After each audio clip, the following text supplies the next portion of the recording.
আজকে আমাদের নতুন ক্লাসে আজকে আলোচনার বিষয় হচ্ছে ডাইরেক্ট অ্যান্ড ইনডাইরেক্ট স্পিচ। আজকের ক্লাসে শুধু স্পিচ কাকে বলে, কত প্রকার, কী কী, তাদের সংজ্ঞা নিয়ে সংক্ষিপ্ত আলোচনা করব। তো শুরু করি। Direct and indirect speech. Speech মানে বক্তব্য, বক্তা যাই বলে তাই স্পিচ বা বক্তব্য। এই স্পিচ মূলত দুই প্রকার: ডাইরেক্ট স্পিচ প্রত্যক্ষ বক্তব্য, ইনডাইরেক্ট স্পিচ পরোক্ষ বক্তব্য। ডাইরেক্ট স্পিচের সংজ্ঞা: যখন কোনো বক্তার কথাকে পরিবর্তন না করে অবিকল বা হুবহু একই রকমভাবে বলা হয়, তখন তাকে বলা হয় ডাইরেক্ট স্পিচ। এই ডাইরেক্ট স্পিচকে ইনভার্টেড কমার ভিতরে রাখা হয়। কোনো ন্যারেশনে ইনভার্টেড কমার ভিতর যে অংশ থাকে তাকে বলা হয় ডাইরেক্ট স্পিচ।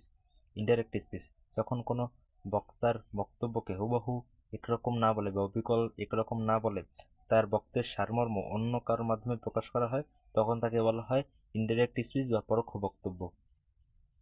এই পরোক্ষ বক্তব্য ইনডাইরেক্ট স্পিচকে কোনো ন্যারেশনের ইনভার্টেড কমার বাইরের যে অংশ থাকে তাকে বলা হয়। কোনো ন্যারেশনের ইনভার্টেড কমার ভিতরের অংশে বক্তা তার বক্তা তার বক্তব্য উদ্ধৃত করে। বক্তার বক্তব্যের এই উদ্ধৃতাংশকেই বলা হয় রিপোর্টেড স্পিচ। বক্তার বক্তব্যের বাইরের ভার্বকে বলা হয় রিপোর্টিং ভার্ব।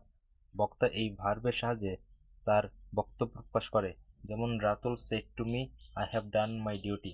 এখানে রাতুল সেড টু মি এটা ইনভার্টেড কমার বাইরে আছে, যার কারণে এটা ইনডাইরেক্ট স্পিচ মানে পরোক্ষ বক্তব্য। And I have done my duty এটা ইনভার্টেড কমার মধ্যে আছে, যার কারণে এটা ডাইরেক্ট স্পিচ বা প্রত্যক্ষ বক্তব্য।